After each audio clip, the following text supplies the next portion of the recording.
पार्वती का पिता के घर में सत्कार, महादेव जी की नट लीला का चमत्कार, उधर मैना आदि से पार्वती को मांगना और माता पिता के इनकार करने पर भोले बाबा का अंतर्ध्यान हो जाना।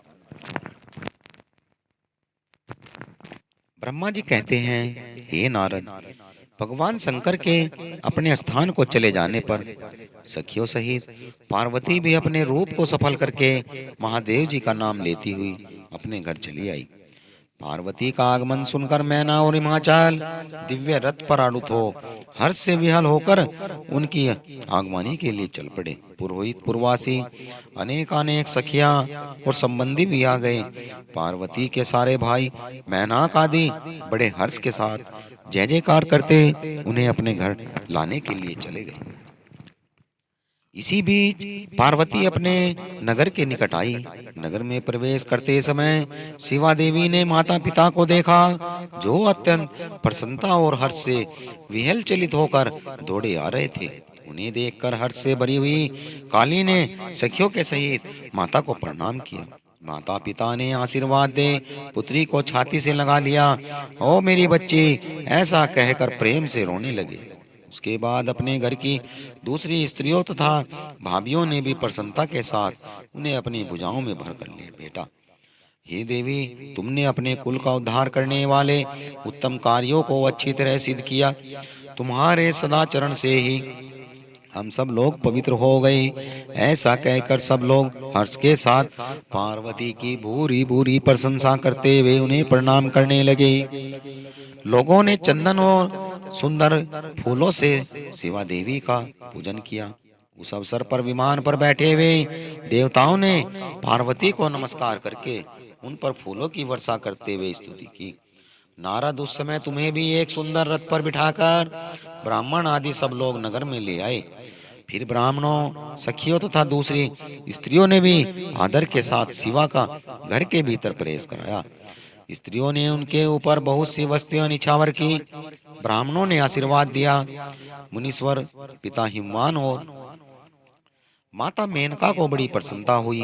उन्होंने अपने गृहस्थ आश्रम को सफल माना और यह अनुभव किया कि कुपुत्र की अपेक्षा सुपुत्री ही श्रेष्ठ है।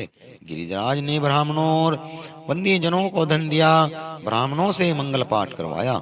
ये मुने, इस प्रकार पार्वती के साथ हर्ष भरे माता पिता भाई भौजाई भी घर के आंगन में प्रसन्नता पूर्वक बैठी।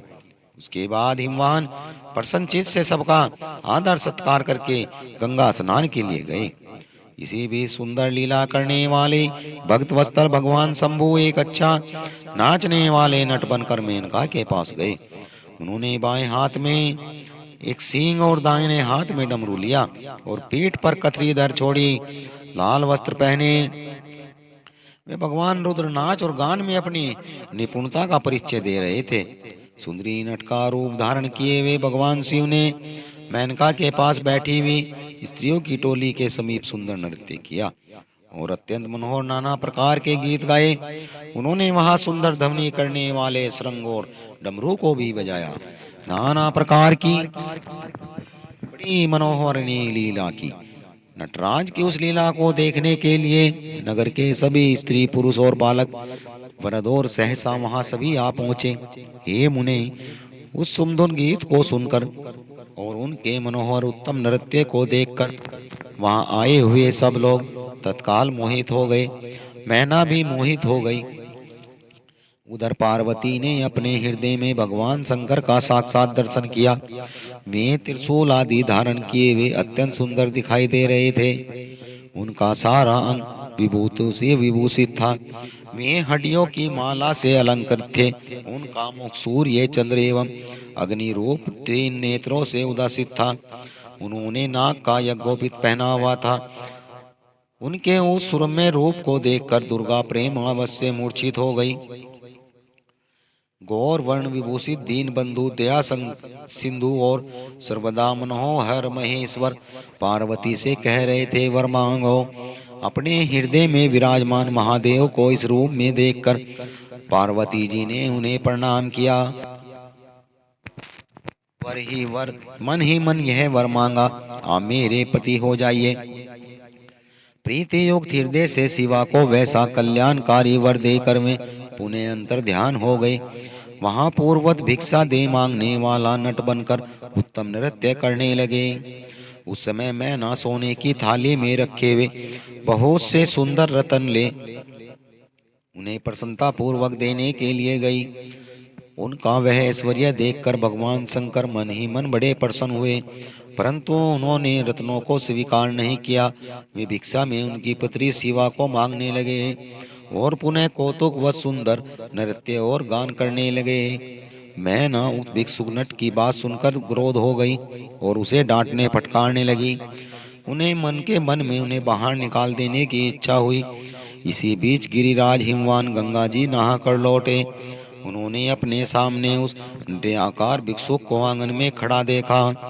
मैना के मुख से सारी बात सुनकर उनको भी बड़ा क्रोध आया। उन्होंने अपने सेवकों को आज्ञा दी, इस नट को बाहर निकाल दो। हे मुनि श्रेष्ठ, वे नटराज विशालकाय अग्नि की भांति अपने उत्तम तेज से प्रज्वलित हो रहे थे। उन्हें छूना भी कठिन था, इसलिए कोई भी उन्हें बाहर नहीं निकाल सका। हे तात, फिर तो नाना प्रकार की लीलाओं में विशारद भिक्षु शिरोमणि ने शैलराज को अपना अत्यंत प्रभाव दिखाया। हिमवान ने देखा, भिक्षु ने तत्काल ही भगवान विष्णु का रूप धारण कर लिया। उनके मस्तक पर किरीट, कानों में कुंडल और शरीर पर पीत वस्त्र शोभा पा रहे थे। उनके चार भुजाएं। हिमवान ने पूजा के समय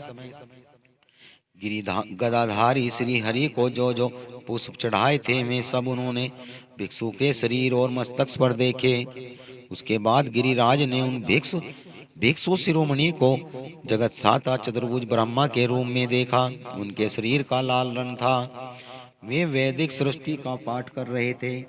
उसके बाद शैलराज ने उन कौतुककारी नटराज को एक क्षण में जगत के नेत्र रूप सूर्य के आकार में देखा। हे तात, इसके बाद वे महान अद्भुत रूप में दिखाई दिए।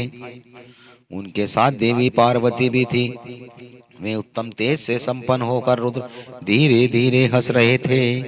फिर वे केवल तेजोमय रूप से दृष्टि गोचर हुए।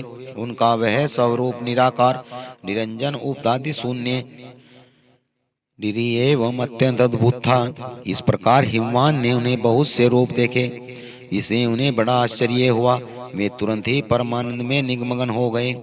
उसके बाद सुंदर लीला करने वाले उन भिक्षु शिरोमणि ने हिमवान और मैना से दुर्गा को ही भिक्षा के रूप में मांगा। दूसरी कोई वस्तु ग्रहण नहीं की, परंतु शिव की माया से मोहित होने के कारण शैलराज ने उनकी प्रार्थना स्वीकार नहीं की। फिर भिक्षु ने कोई वस्तु नहीं ली और वह अंतर ध्यान हो गए। तब मैना और शैलराज को उत्तम ज्ञान हुआ और वे सोचने लगे, भगवान शिव हमें अपनी माया से छलकर अपने स्थान को चले गए। यह विचार कर उन दोनों की भगवान शिव में पराभक्ति हुई, जो महान मोक्ष को प्रदान करने वाली, दिव्य तथा संपूर्ण आनंद प्रदान करने वाली है। बोलिए श्री उमापति महादेव की जय। श्री शिवाय नमस्तुभ्यं, श्री शिवाय नमस्तुभ्यं, श्री शिवाय नमस्तुभ्यं, श्री शिवाय नमस्तुभ्यं।